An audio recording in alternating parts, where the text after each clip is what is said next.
Every family has a story it tells about itself, a story about who is kind, who is difficult, who is the success, who is the problem. And in some families, not all, but more than you would ever imagine, that story is decided before the child can even speak. One child is chosen to carry everything good. Another is chosen to carry everything broken. The chosen one never knows they were chosen. They just grow up feeling it, feeling wrong, feeling like the odd one out at the dinner table, like no matter what they do, it is never quite right, like they are loved, but conditionally, like there is an invisible wall between them and the warmth that their sibling seems to receive without effort. Psychologists have a name for this child. They call them the family scapegoat. And today I'm going to tell you everything dark psychology knows about why this happens, how it works, and, most importantly, what it does to a person for the rest of their life. If you have ever felt like the scapegoat in your family, stay until the very end. Because this video might be the first time someone finally gives you the words for what you have been living. Let us start with the word itself. The word scapegoat comes from an ancient ritual. In the Old Testament, on the Day of Atonement, a goat was brought before the community. The priest placed both hands on the goat's head, symbolically transferring all the sins and failures of the community onto the animal. Then the goat was driven out into the wilderness, carrying the weight of everything the community did not want to carry itself.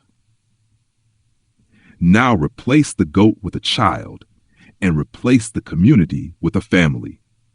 That is exactly what happens in a scapegoating family. One child is unconsciously, and sometimes very consciously, chosen to absorb all of the family's shame, failure, dysfunction, and pain. They become the living explanation for everything that goes wrong. When there is conflict, it is their fault. When the family is unhappy, they are the reason. When something breaks, a marriage, a relationship, a dream, the scapegoat is the cause. According to family systems theory, families operate as emotional units. When dysfunction exists, the system selects one person to carry it. And here is the cruelest part of all. The scapegoat is usually the most sensitive child in the family, the one who sees clearly, the one who feels deeply. And instead of being celebrated for it, they are punished for it. Because a family hiding pain cannot tolerate someone who sees the truth. I want to tell you about a woman named Sarah. Sarah grew up in a house that looked perfect from the outside.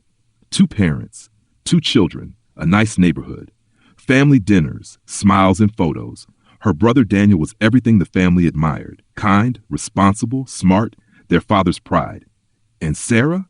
Too emotional, too sensitive, difficult, dramatic. You know how Sarah is.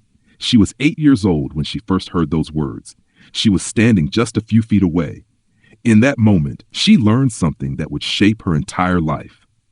That her feelings were a problem, that her presence required an apology, that she was the wrong kind of person to be. As she grew older, the pattern deepened. When her parents argued, somehow it was her fault. When tension filled the house, she was blamed. Her brother was never questioned. He was proof the family was fine. Sarah was proof something was wrong. By 17, she had severe anxiety. By 22, she walked away from her family. Not because she wanted to, but because staying made her feel broken. It took her 11 years to understand something life-changing. Nothing was ever wrong with her. She had simply been chosen. Here are 5 signs you may have been the scapegoat. You were always blamed, even when you were the one hurt. Your sibling could do no wrong, and you could do no right. You feel responsible for other people's emotions. Even now, family gatherings leave you feeling drained, ashamed, or invisible. You were told your entire life that you are too sensitive. You were not too sensitive. You were responding to something real. The question is why? And the answer is, it was never about you. It was about them. Unresolved trauma, shame, broken relationships, or emotional immaturity. The core mechanism is projection. They take what they cannot accept in themselves and place it onto you. You were carrying something that was never yours. If you recognize yourself in this, listen carefully.